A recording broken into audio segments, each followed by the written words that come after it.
Good evening student. आज आपण coordination कंपाऊंडच्या चौथ्या लेक्चरला सुरुवात करत आहोत. आपण कोऑर्डिनेशन कंपाऊंड कशाला म्हणायचं, त्यानंतर लिगॅंड काय आहेत, कोऑर्डिनेशन कंपाऊंडमध्ये दोन पार्ट असतात, एक कोऑर्डिनेशन स्पियर किंवा कॉम्प्लेक्स आयन किंवा कोऑर्डिनेशन एंटिटी आणि दुसरं काउंटर आयन. तर ते आपण लास्ट लेक्चरमध्ये डिस्कस केलेलं आहे. नंतर आपण लिगॅंड्सबद्दल म्हणजे वर्नर्स थेरी झाल्यानंतर लिगॅंड्सबद्दल डिटेल डिस्कशन केलेलं आहे. तर आपण लिगॅंड्समध्ये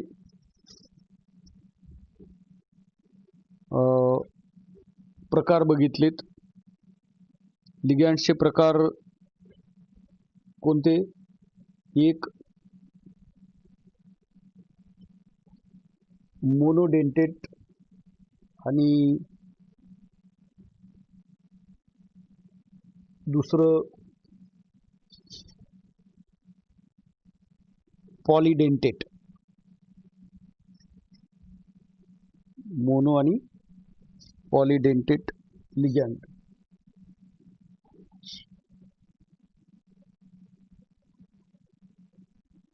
मोनोडेंटेट अँड पॉलीडेंटेट लिगॅंड.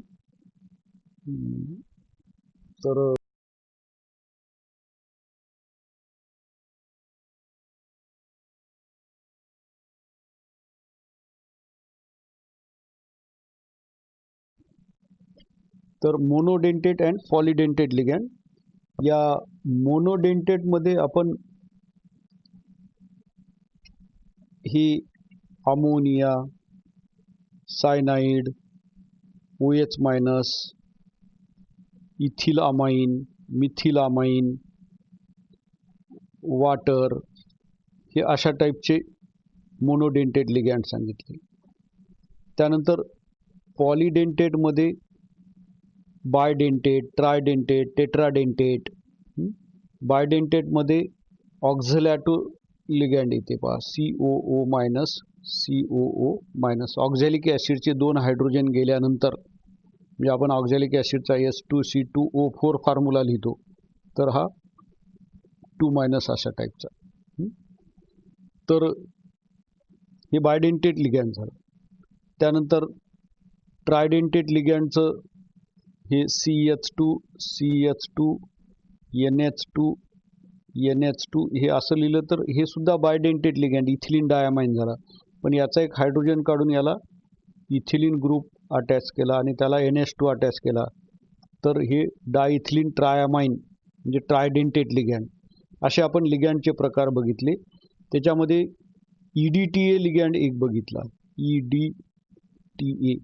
याच्यात टेट्रा ॲसिटेट ग्रुप असल्यामुळं बऱ्याच वेळेस याच्यावर काय करतात, असे 4- चार्जेस देतात. म्हणजे EDTAचं स्ट्रक्चर आपण बघितलेलं आहे. काय ते इथिलीन डायमाइनचा डेरिव्हेटिव्ह आहे. हे इथिलीन डायमाइन, याचे 2 हायड्रोजन काढून हे ॲसिटेट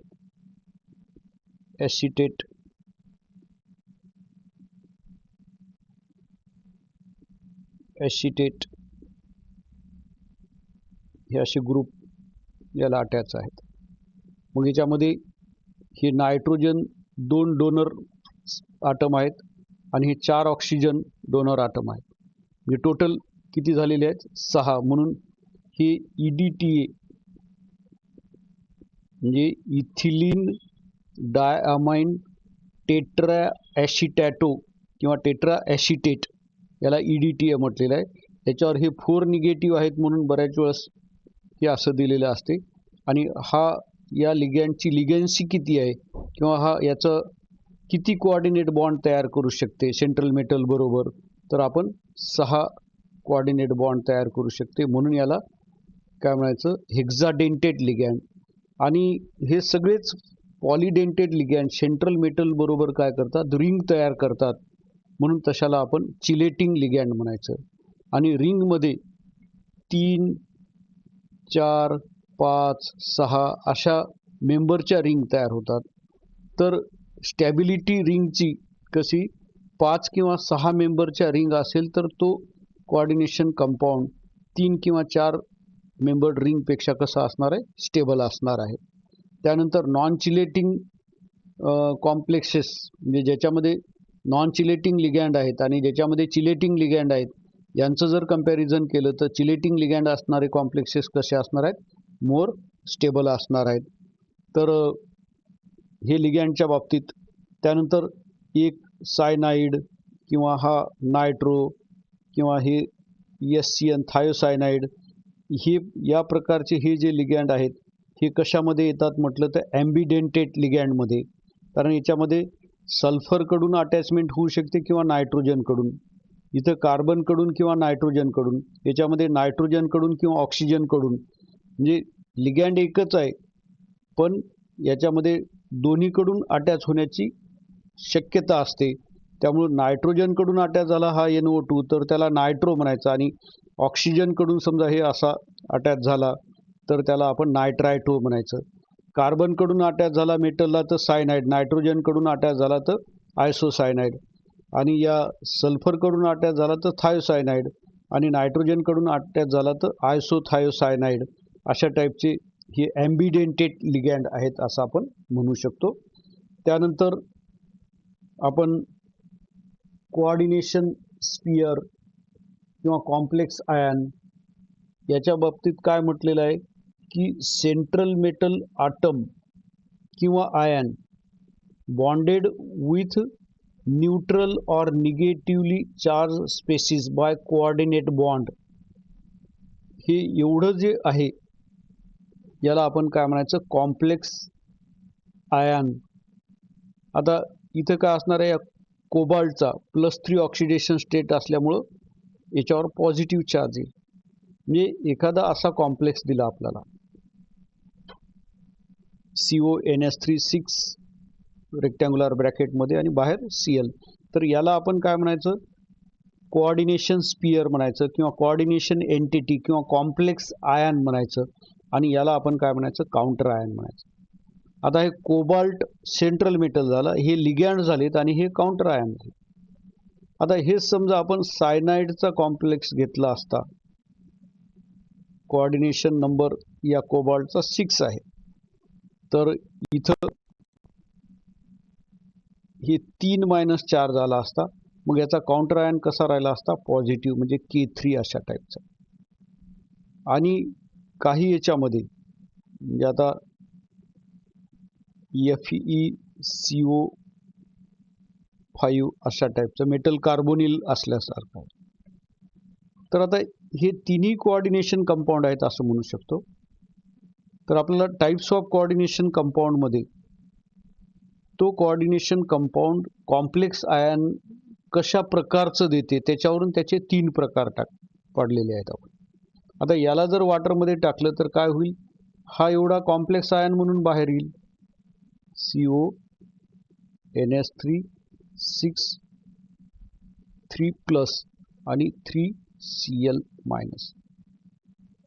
याला जर वॉटरमध्ये टाकलं तर काय होईल, हे 3K+ बाहेर येतील आणि हे COCN 6 टाइम 3- आणि याचं आयोनायझेशनच होणार नाही. म्हणून कोऑर्डिनेशन कंपाऊंड 3 प्रकारचे, म्हणजे कॉम्प्लेक्स आयनवर पॉझिटिव्ह चार्ज असेल तर त्याला कॅटायनिक कॉम्प्लेक्स, म्हणजे हा काय झाला, कॅटायनिक कॉम्प्लेक्स झाला. त्या कॉम्प्लेक्स आयनवर निगेटिव्ह चार्ज असेल तर त्याला अनायनिक कॉम्प्लेक्स किंवा अनायनिक कोऑर्डिनेशन कंपाऊंड, म्हणजे हा अनायनिक कोऑर्डिनेशन कंपाऊंड. आणि जर त्याच्यावर चार्ज नसेल त्या कोऑर्डिनेशन एंटिटीवर तर आपण काय म्हणायचं, त्याला न्यूट्रल कॉम्प्लेक्सेस. म्हणजे कॉम्प्लेक्सेस किती प्रकारचे झाले, एक कॅटायनिक, दुसरं अनायनिक आणि तिसरं न्यूट्रल. तर याच्यावर प्रश्न विचारू शकतात, which of the following is cationic complex, which of the following is anionic complex, which of the following is neutral complex. तर आपण लक्षात घ्यायचं, जर त्याचा काउंटर आयन जर निगेटिव्ह असेल, आता Cl ऑलवेज मायनस म्हणजे क्लोराईड आयनच्या फॉर्ममध्ये असतो. हे अल्कली मेटल आहे पोटॅशियम, हा पॉझिटिव्हच असतो त्याच्या कंपाऊंडमध्ये, +1 ऑक्सिडेशन स्टेट. म्हणून जेव्हा हा पोटॅशियम आहे तेव्हा याच्यावर काय असणार आहे, निगेटिव्ह चार्ज, कारण हा पॉझिटिव्ह असल्यामुळे. आणि हा क्लोराईड असल्यामुळं याच्यावर निगेटिव्ह चार्ज असल्यामुळे या कॉम्प्लेक्स आयनवर काय होईल, पॉझिटिव्ह चार्ज.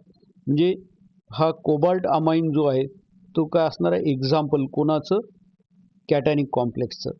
आणि कोबाल्टचा सायनो कॉम्प्लेक्स जो आहे तो काय असणार आहे, अनायनिक कॉम्प्लेक्सचं एक्झाम्पल असणार आहे.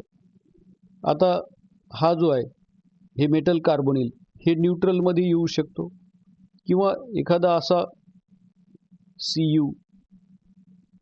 CuNS3 टेकन ट्वाईस Cl2 अशा टाईपचा कॉम्प्लेक्स असेल तर याच्यावर सुद्धा या आयन रेक्टँग्युलर ब्रॅकेटवर कोणताही चार्ज नाही, कारण याची ऑक्सिडेशन स्टेट +2 आहे आणि इथं 2 निगेटिव्ह ग्रुप याची सेकंडरी व्हॅलन्सी सॅटिस्फाय करायली.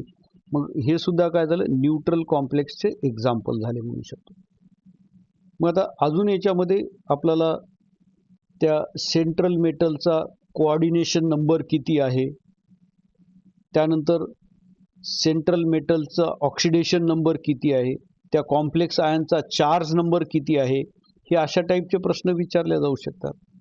मग आता या कोबाल्टच्या अमाइन कॉम्प्लेक्समध्ये त्या कॉम्प्लेक्सचा चार्ज नंबर किती आहे म्हटलं तर कॉम्प्लेक्स आयनवर जो चार्ज येतो त्याला आपण काय म्हणायचं, चार्ज नंबर म्हणायचा. म्हणजे या कोबाल्ट अमाइन कॉम्प्लेक्समध्ये चार्ज नंबर किती आहे म्हटलं तर +3 आहे म्हणू शकतो. या कोबाल्ट सायनो कॉम्प्लेक्समध्ये चार्ज नंबर किती आहे म्हटलं तर -3 म्हणू शकतो. यांच्या मध्ये चार्ज नंबर किती आहे म्हटलं तर 0 म्हणू शकतो. हे एक झालं चार्ज नंबर.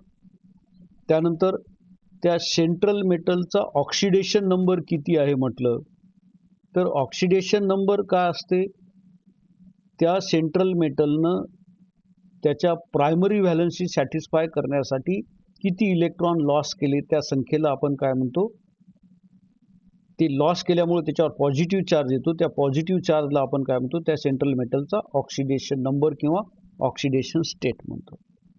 आणि ही ऑक्सिडेशन स्टेट कशाच्या बरोबर, म्हणजे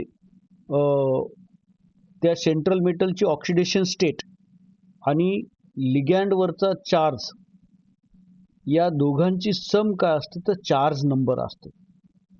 म्हणजेच oxidation number plus number of ligands into charge on ligand is equal to charge number, हा फॉर्म्युला होऊ शकतो.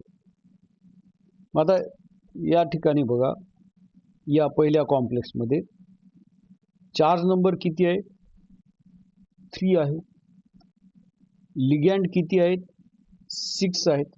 चार्ज ऑन लिगँड म्हणजे अमोनिया आहे, चार्ज किती आहे, 0 आहे. प्लस ऑक्सिडेशन नंबर आपण काय समजूत, X समजूत, कोणाचा, कोबाल्टचा. मग काय होईल, हे 6 × 0 0, X + 0 X, X is equal to 3. So oxidation number of this cobalt is +3 म्हणू शकतो आपण. चार्ज नंबर +3 झाला, ऑक्सिडेशन नंबर +3 झाला. त्यानंतर कोऑर्डिनेशन नंबर म्हणजे किती कोऑर्डिनेट बॉन्ड तयार केले त्या सेंट्रल मेटल आटम किंवा आयननं, त्या संख्येला आपण काय म्हणू शकतो, कोऑर्डिनेशन नंबर. तो कोऑर्डिनेशन नंबर कसा काढायचा, त्या सेंट्रल मेटलच्या भोवती किती लिगँड आहेत, म्हणजे त्या रेक्टँग्युलर ब्रॅकेटमध्ये किती स्पेसीज आहेत आणि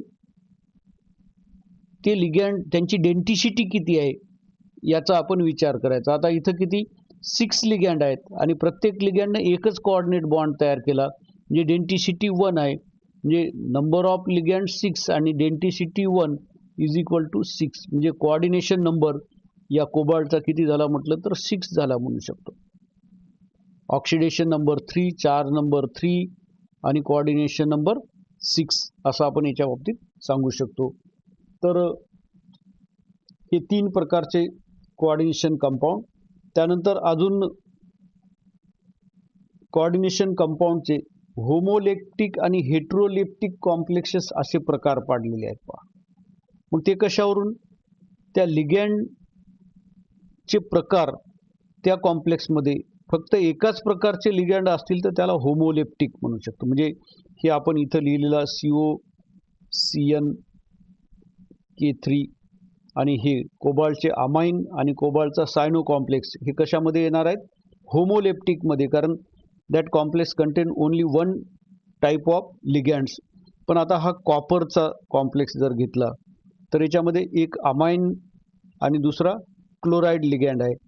म्हणजे कॉम्प्लेक्स एकच आहे पण दोन वेगवेगळ्या प्रकारचे लिगँड आहेत, म्हणून याला आपण काय म्हणू शकतो? हेट्रोलेप्टिक लिगँड म्हणू शकतो. आणि which of the following is chelating complex or chelate असं जर विचारलं तर समजा आपण हे COEN3 असं जर उदाहरण दिलं तर हे EN शॉर्ट फॉर्म आहे कशासाठीचा? इथिलीन डायमाइनसाठीचा. आणि इथिलीन डायमाइन हा काय? बायडेंटेड लिगँड आहे. म्हणजे इथिलीन डायमाइन या कोबाल्ट बरोबर, म्हणजे 3 इथिलीन डायमाइन आहे. म्हणजे नंबर ऑफ लिगँड किती आहेत? 3 आहेत आणि त्याची डेन्सिटी किती आहे? 2 आहे. म्हणजे किती झाली? 6. म्हणजे या कॉम्प्लेक्समध्ये कोबाल्टचा कोऑर्डिनेशन नंबर किती आहे म्हटलं तर 6 आहे म्हणू शकतो. आणि याच्यामध्ये काय होणार आहे? रिंग होणार आहे. आता इथिलीन डायमाइन आपल्याला माहित आहे कसं आहे? CH2 CH2 NH2 NH2. मग इथिलीन डायमाइन मधला हा नायट्रोजन त्याचे लोन पेअर या कोबाल्टला डोनेट करणार आहे. म्हणजे हे अशा टाईपचं कोऑर्डिनेट बॉन्ड तयार होईल. म्हणजे या कॉम्प्लेक्समध्ये अशा 3 रिंग असणार आहे. मग ज्या कॉम्प्लेक्समध्ये सेंट्रल मेटल बरोबर लिगँड रिंग तयार करतात तशा कोऑर्डिनेशन कंपाऊंडला आपल्याला चिलेट्स म्हटलेलं आहे. म्हणजे which of the following chelate असं जर म्हटलं तर त्याच्यामध्ये पॉलिडेंटेड लिगँड ज्याच्यामध्ये आहे त्याला आपण त्या कॉम्प्लेक्सला चिलेट म्हणू शकतो. आणि पॉलिडेंटेड लिगँडलाच आपण चिलेटिंग लिगँड असंही म्हणू शकतो. तर हे 3 प्रकारचे कोऑर्डिनेशन कंपाऊंड कॅटायनिक, अनायनिक, न्यूट्रल आणि त्यांच्यामध्ये एकाच प्रकारचे जर लिगँड्स असतील तर त्याला आपण होमोलेप्टिक कॉम्प्लेक्सेस आणि एकापेक्षा जास्त प्रकारचे लिगँड असतील तर त्याला आपण हेट्रोलेप्टिक लिगँड्स असंही म्हणू शकतो. त्याच्यानंतर आपल्याला या कोऑर्डिनेशन कंपाऊंडच्याच बाबतीत अजून काही एक्झाम्पल्स घ्यायला जमतात की ज्याच्यामध्ये आपल्याला त्याचा चार्ज नंबर कॅल्क्युलेट करायला जमेल, नंतर ऑक्सिडेशन नंबर, कोऑर्डिनेशन नंबर. तर आता एक 2-3 एक्झाम्पल बघू. Calculate the oxidation number of the central metal atom in each of the following compound. काय करायचं आहे आपल्याला? ऑक्सिडेशन नंबर कॅल्क्युलेट करायचा आहे. ही कॉम्प्लेक्स दिलेली आहे.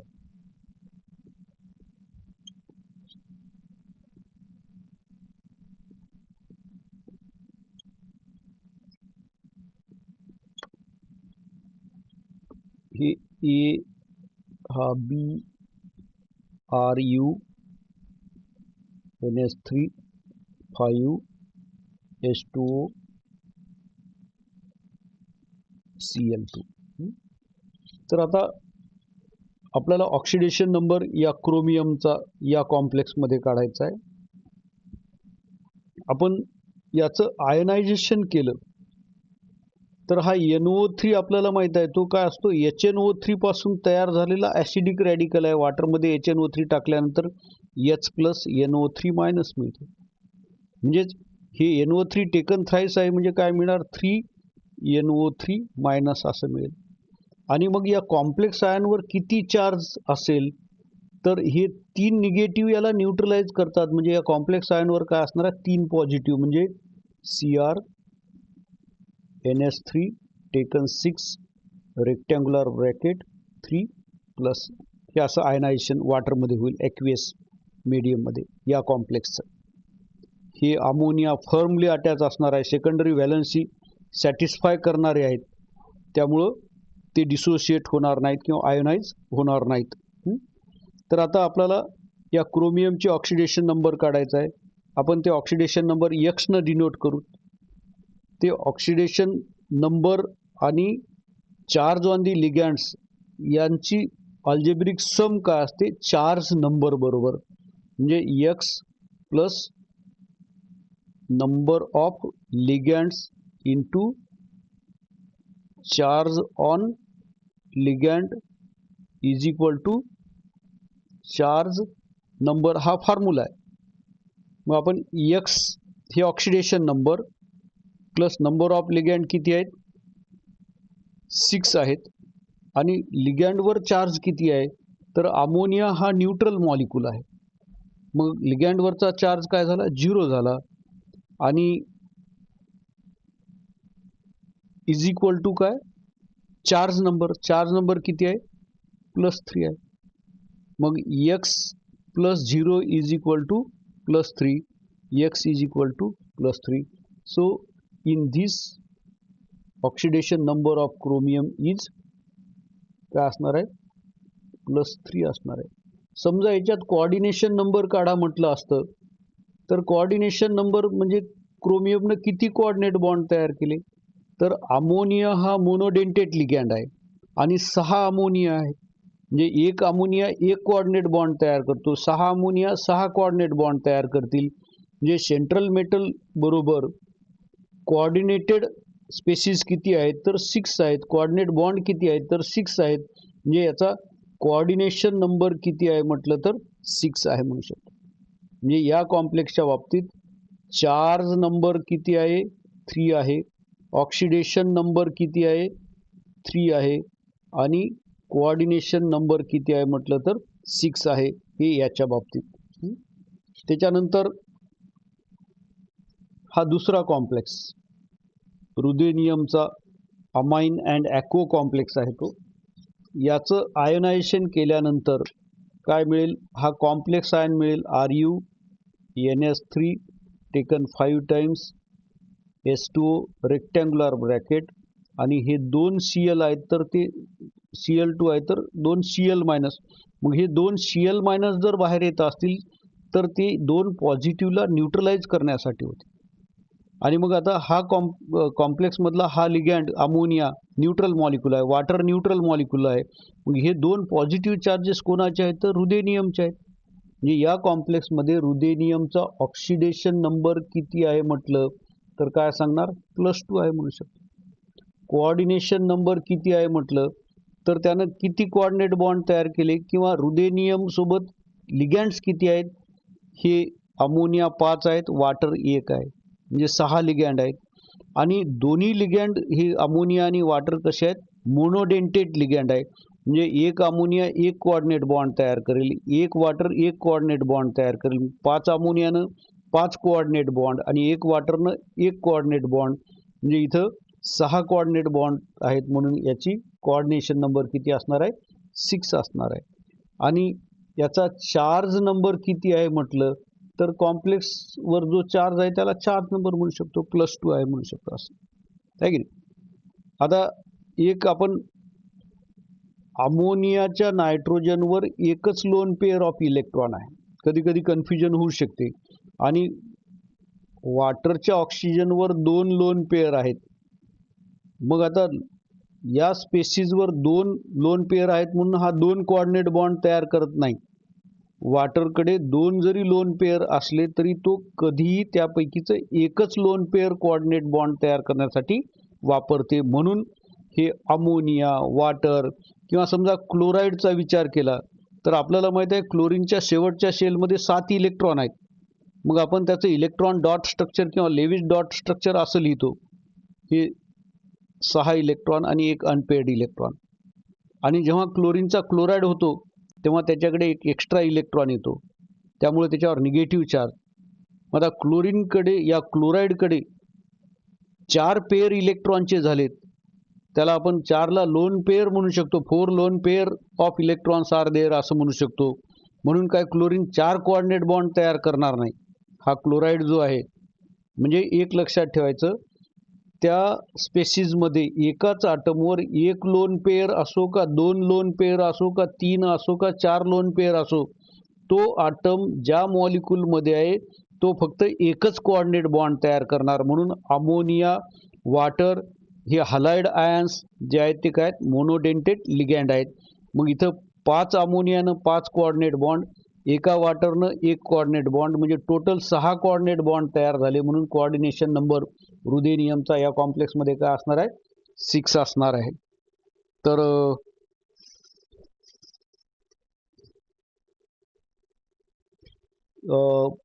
या पद्धतीनं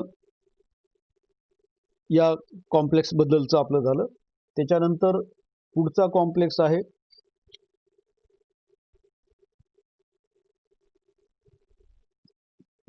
FeCO, कार्बन मोनॉक्साईड आहे 5. आता याच्यामध्ये हे एक्स गृहीत धरला ऑक्सिडेशन नंबर Feचा, आणि 5 लिगँड आहेत, आणि लिगँडचा चार्ज 0 आहे कारण हा कार्बन मोनॉक्साईड न्यूट्रल स्पेसिस आहे, आणि या कॉम्प्लेक्सवर 0 चार्ज आहे.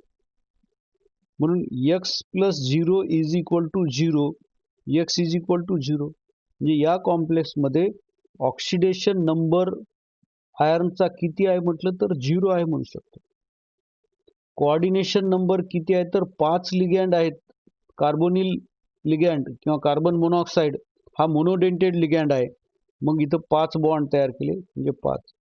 आणि याचा चार्ज नंबर का आहे म्हटलं तर तो 0 आहे कारण या कोऑर्डिनेशन एंटिटीवर कोणताही चार्ज नाही. म्हणजे असं याच्या बाबतीत आपण सांगू शकतो. अजून एक एक्झाम्पल घेऊ. तर ते कोणतं आहे, K4FeCN6 अशा टाईपचं आयर्नचं सायनो कॉम्प्लेक्स आहे. तर आता याच्यामध्ये आपल्याला याचा ऑक्सिडेशन नंबर किती, कोऑर्डिनेशन नंबर किती आणि चार्ज नंबर किती हे आपल्याला काढायचं आहे. तर या कॉम्प्लेक्सचं आयनायझेशन केलं, याला वॉटरमध्ये टाकलं तर याचा काउंटर आयन पोटॅशियम आहे K+4 बाजूला पडतील, आणि FeCN6 4-. मग आता याचा चार्ज नंबर म्हणजे या कॉम्प्लेक्स आयनवर जो चार्ज आहे त्याला आपण चार्ज नंबर म्हणतो. त्यानंतर चार्ज नंबर काय असते तर ऑक्सिडेशन नंबर आणि लिगँडवरच्या चार्जची बेरीज असते. मग ऑक्सिडेशन नंबर आपण Feचा x गृहीत धरला. या सायनाइडवर 1 निगेटिव्ह असते आणि टोटल 6 सायनाइड आहेत, = काय -4 चार्ज नंबर. मग x - 6 = -4, x = -4 + 6 = +2. So oxidation number of Fe in this complex is +2. म्हणजे तो फेरस फॉर्म मध्ये, याला पोटॅशियम फेरोसायनाइड असंही म्हणतात. आणि कोऑर्डिनेशन नंबर काय म्हटलं तर या Feनं हा सायनाइड किंवा सायनो मोनोडेंटेड लिगँड आहे आणि 6 मोनोडेंटेड लिगँड आहे, म्हणजे 6 कोऑर्डिनेट बॉन्ड तयार झाला. म्हणजे कोऑर्डिनेशन नंबर किती असणार आहे, 6 असणार आहे, असं आपण या ठिकाणी सांगू शकतो. त्यानंतर अजून आपल्याला कोऑर्डिनेशन पॉलीहायड्रॉन म्हणून एक टर्म आहे पहा. कोऑर्डिनेशन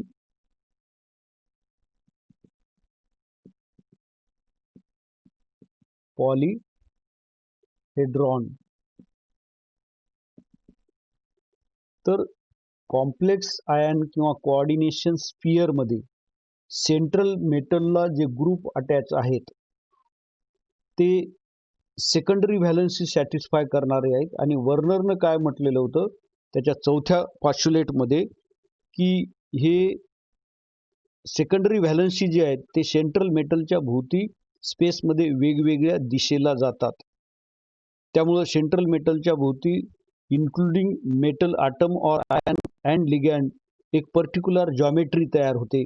मग ती जॉमेट्री दर्शवणारा वर्ड म्हणजे काय, कोऑर्डिनेशन पॉलीहेड्रॉन म्हणू शकतो. म्हणजे जर तिथं कोऑर्डिनेशन नंबर 4 असेल, आपण मेटलला M न डिनोट केलं आणि लिगँडला L न डिनोट केलं, तर कोऑर्डिनेशन नंबर 4 असताना कोऑर्डिनेशन पॉलीहेड्रॉन 2 प्रकारचे होऊ शकतात. एक असा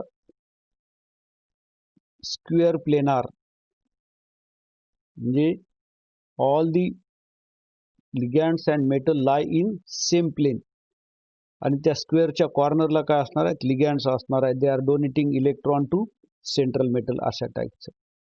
आणि याच कोऑर्डिनेशन नंबरमध्ये अजून एक जॉमेट्री किंवा कोऑर्डिनेशन पॉलीहेड्रॉन पॉसिबल आहे. ते म्हणजे metal is at the centre of regular tetrahedron and 4 ligands are at the 4 corners of tetrahedron, म्हणजे अशा टाईपचं. हे त्याला टेट्राहेड्रल जॉमेट्री म्हणू शकतो. हे सगळे लिगँड त्या सेंट्रल मेटलला इलेक्ट्रॉन द्यायलेत, कोऑर्डिनेट बॉन्ड तयार करायले. म्हणजे हे 4 कोऑर्डिनेशनमध्ये कोऑर्डिनेशन पॉलीहेड्रॉन काय, एक तर स्क्वेअर प्लेनार असेल किंवा टेट्राहेड्रल असेल. आणि हे जर 6 असेल तर ते काय असणार आहे, 4 लिगँड असे एका प्लेनमध्ये असेल आणि एक लिगँड त्या प्लेनच्या वर असणार आहे आणि दुसरं लिगँड त्या प्लेनच्या बॉटमला असणार आहे. त्यामुळे हे असं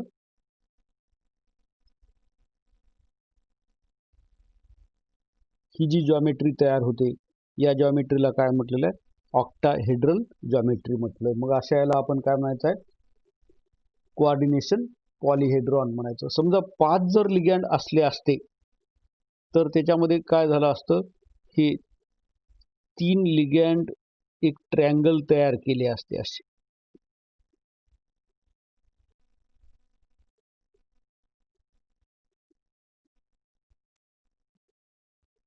हे असं, आणि 2 लिगँड या ट्रँगलच्या वर आणि खाली राहिले असते. याला ट्रायगोनल बायपिरॅमिडल म्हणायला जमलं असतं. हे असं काय, ट्रायगोनल बायपिरॅमिडल. म्हणजे कोऑर्डिनेशन नंबर 5 असताना पॉलीहेड्रॉन कसा असणार आहे, ट्रायगोनल बायपिरॅमिडल, किंवा तो स्क्वेअर पिरॅमिडल सुद्धा असू शकतो. म्हणजे 5 आहेत तर 4 असे एका प्लेनमध्ये, म्हणजे स्क्वेअर प्लेन, आणि 5वा असा वर, म्हणजे स्क्वेअर पिरॅमिडल, अशा टाईपची त्याची जॉमेट्री होऊ शकते. म्हणजे 5 कोऑर्डिनेशन नंबर असताना.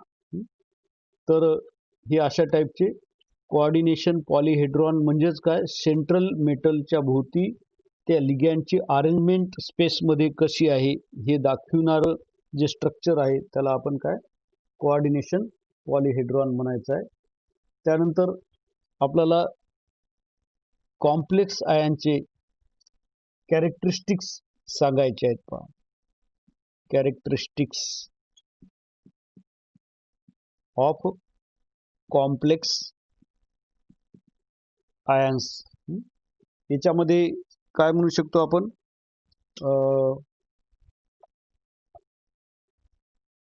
Central metal ion in a complex is usually a transition metal. आता हे कोऑर्डिनेशन कंपाऊंड तयार करणारे या कॉम्प्लेक्स आयन मधले सेंट्रल मेटल हे जनरली कोण असतात, कोऑर्डिनेशन कंपाऊंड्स मधले ट्रान्झिशन मेटल्स असतात. आपण डी अँड एफ ब्लॉक मध्ये बघितलं होतं, transition metal have very high tendency to form the coordination compounds. ते का आहे म्हटलं, जे why transition metal have very high tendency to form coordination compound, तर त्यांचं व्हेरिएबल व्हॅलन्सी, जे ट्रान्झिशन मेटल व्हेरिएबल व्हॅलन्सी दाखवतात ते एक कारण आहे. त्यानंतर त्यांची आयनिक साईज छोटी असते. आपल्याला माहित आहे अल्कली मेटल लार्जर अटॉमिक आयनिक साईजचे, अल्कलाईन अर्थ मेटल त्यांच्यापेक्षाही छोटे आणि ट्रान्झिशन मेटल त्यांच्या नंतर येतात. मग आता या ट्रान्झिशन मेटलची साईज काय असणार आहे? या अल्कली आणि अल्कलाईन मेटलपेक्षा कमी असणार आहे आणि यांच्यावरचा चार्ज हा यांच्यापेक्षा जास्त असतो. कारण आपण स्कँडियम जर घेतला तर त्याचे शेवटचे 2 इलेक्ट्रॉन गेले. ट्रान्झिशन मेटलचं व्हॅलन्सी सेलचं कसं आहे? NS2 N-1 D12 10 अशा टाईपचं. मग हे अल्कलाईन अर्थ मेटल एवढा तर नक्कीच चार्ज असणार आहे त्याच्यावर आणि साईज त्याच्यापेक्षा छोटी असणार आहे. म्हणजे चार्ज टू रेडियस रेशो हा या ट्रान्झिशन मेटलचा काय असणार आहे? जास्त असणार आहे.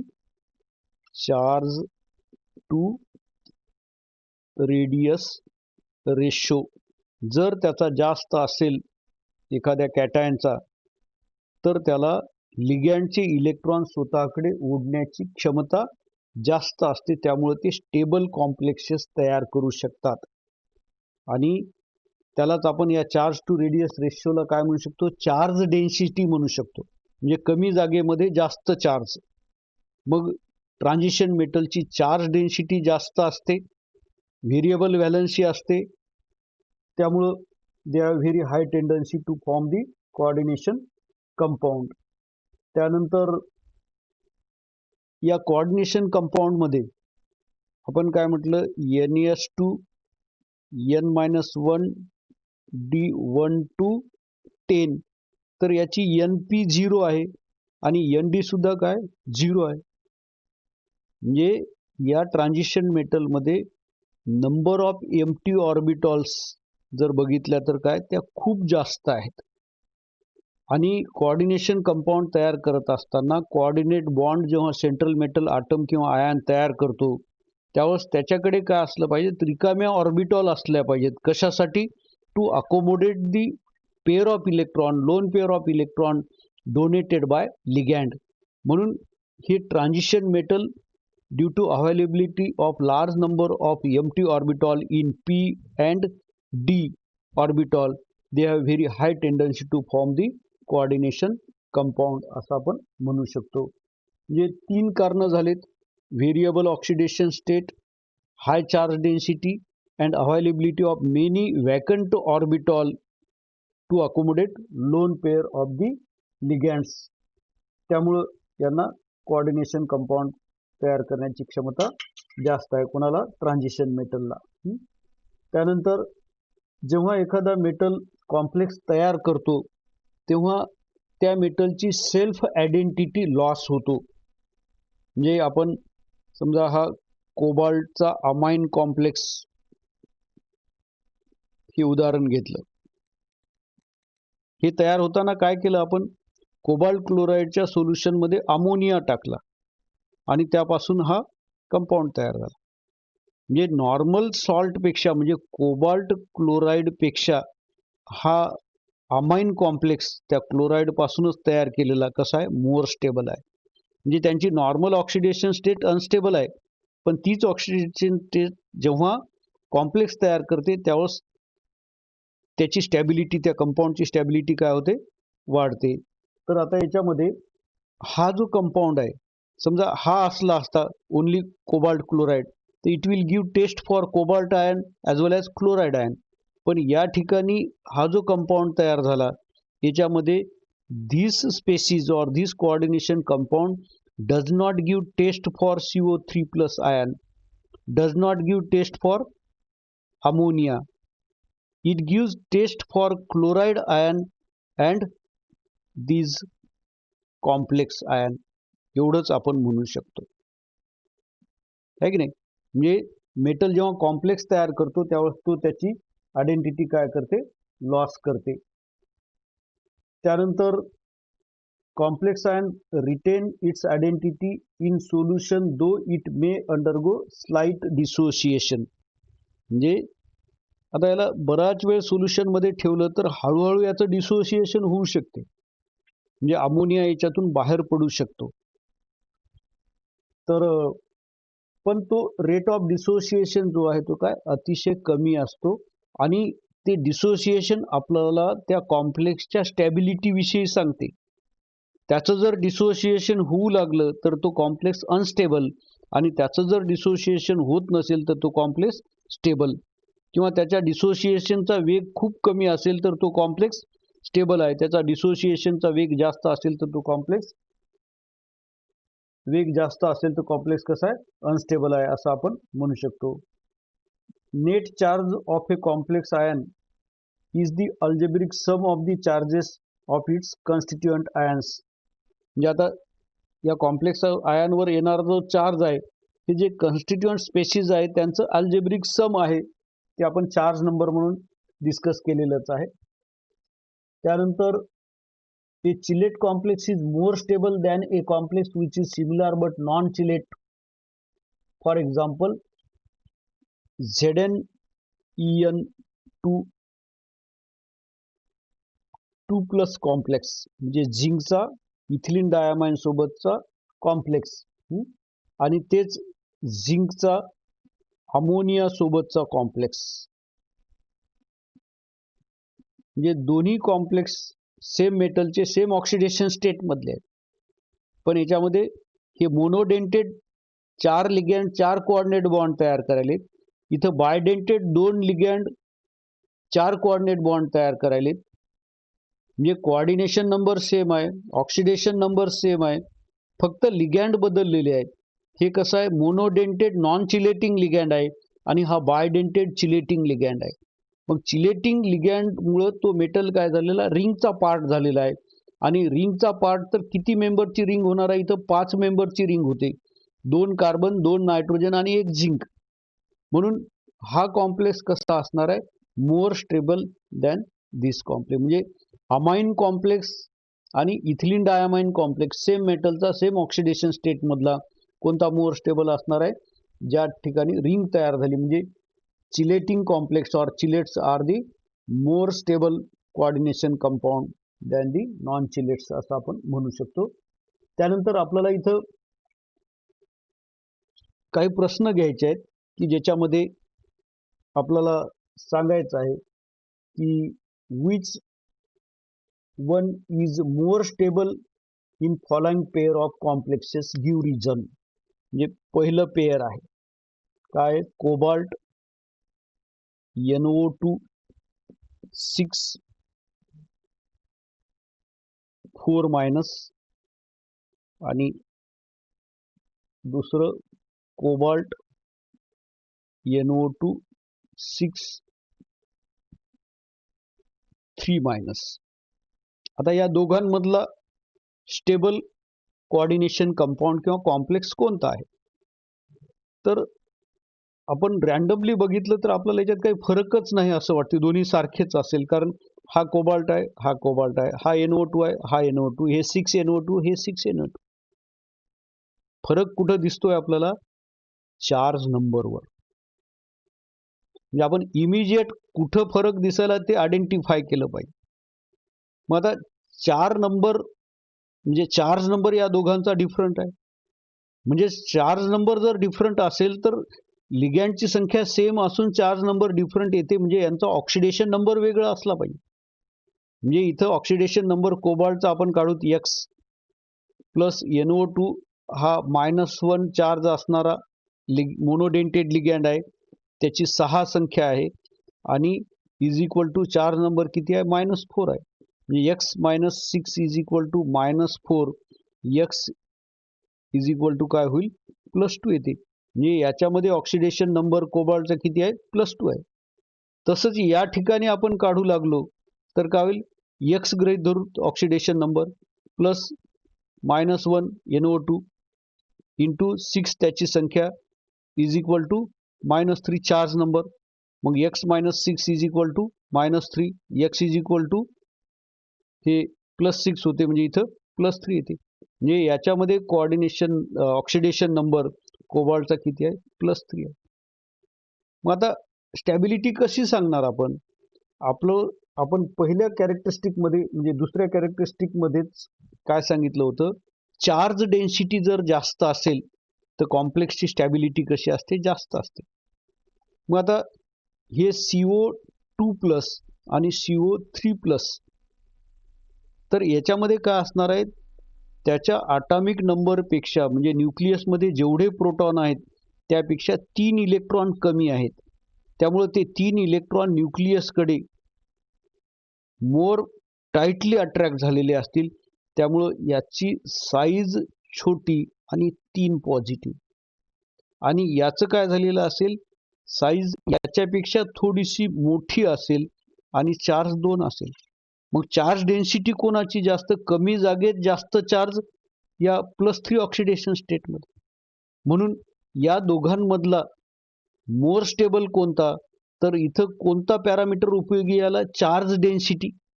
कारण मेटल तोच आहे, लिगॅंड तेच आहेत, कोऑर्डिनेशन नंबर तेच आहे, तर फरक कुठं आहे, ऑक्सिडेशन स्टेटमध्ये.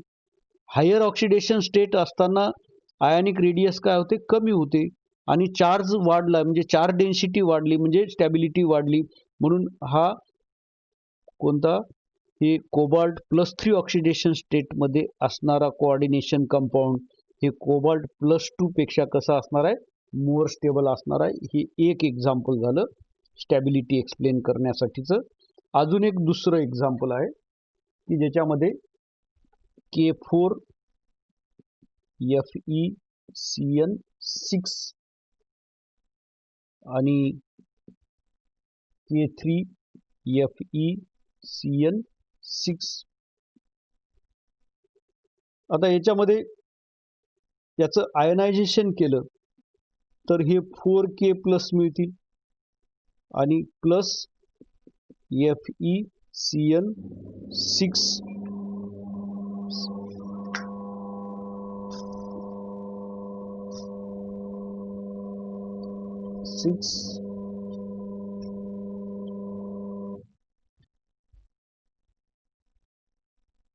चार्ज किती येईल याच्यावर, 4- येईल.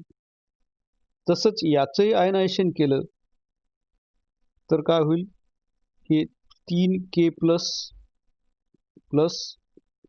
FeCN6 3-. तर आता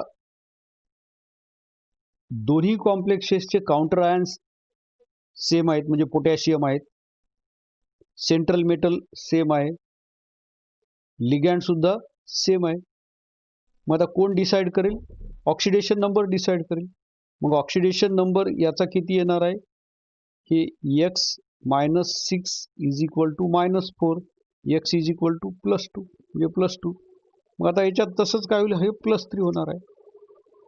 मग आता हायर ऑक्सिडेशन नंबरमध्ये त्या सेंट्रल मेटलची साईज काय असते, कमी असते. आणि साईज कमी आणि चार्ज वाढला म्हणजे चार्ज डेन्सिटी जास्त, म्हणजे हा काय असणार आहे, मोर स्टेबल असणार आहे. त्यानंतर अजून एक एक्झाम्पल घेऊ. आतापर्यंतच्या या दोन्ही एक्झाम्पलमध्ये कोऑर्डिनेशन नंबर सेम होता, मेटल सेम होते, लिगॅंड सेम होते, फक्त ऑक्सिडेशन नंबर वेगवेगळा होता. म्हणजे higher the oxidation number in such cases more stable will be the coordination compound. आणि आता तिसरं एक्झाम्पल हे H2O2+ आणि CO2+. आता हे मेटल दोन्हीकडे सेम आहेत, चार्ज नंबर दोघांचाही सेम आहेत, दोघांचे लिगॅंड वेगवेगळे आहेत, पण दोघांचे लिगॅंड काय आहेत, न्यूट्रल आहेत. मग यांचा ऑक्सिडेशन नंबर काय म्हटलं कोबाल्टचा, तर हे न्यूट्रल आहे म्हणजे 0 चार्ज, म्हणजे हे 2 पॉझिटिव्ह कोणाचे आहेत, कोबाल्टचेच आहेत. आणि याच्यामध्ये सुद्धा ऑक्सिडेशन नंबर काय असणार आहे, +2च. म्हणजे आता मेटल तोच आहे, कोऑर्डिनेशन नंबर दोघांमध्ये किती आहे, 6चा आहे आणि चार्ज नंबर सुद्धा दोघांचा सेम आहे. मग आता कोण डिसाईड करणार आहे याची 'नेचर ऑफ लिगॅंड'. आता आपल्याला माहिती आहे लिगॅंड काय आहेत, लोन पेअर डोनेट करणारे for the formation of coordinate bond. आणि according to Lewis theory lone pair donors are the Lewis bases म्हटलं. मग आता वॉटर आणि अमोनिया, तर या दोघांमधला मोर बेसिक कोण आहे म्हटलं तर वॉटरला आपण काय म्हणतो आम्फोटेरिक, म्हणजे तो ॲसिडिकही आहे आणि बेसिकही आहे. पण अमोनियाला काय म्हणतो आपण बेसच म्हणतो. म्हणून वॉटरपेक्षा अमोनिया कसा आहे मोर बेसिक, म्हणजे tendency to donate lone pair of electron is high in case of ammonia as compared with water. Therefore ammonia being stronger ligand this complex will be more stable as compared with aquo complex of the cobalt. याला aquo complex म्हणतात आणि याला amine complex म्हणतात. तर अशा पद्धतीनं आपल्याला कॉम्प्लेक्सची stability सांगायला जमते. तर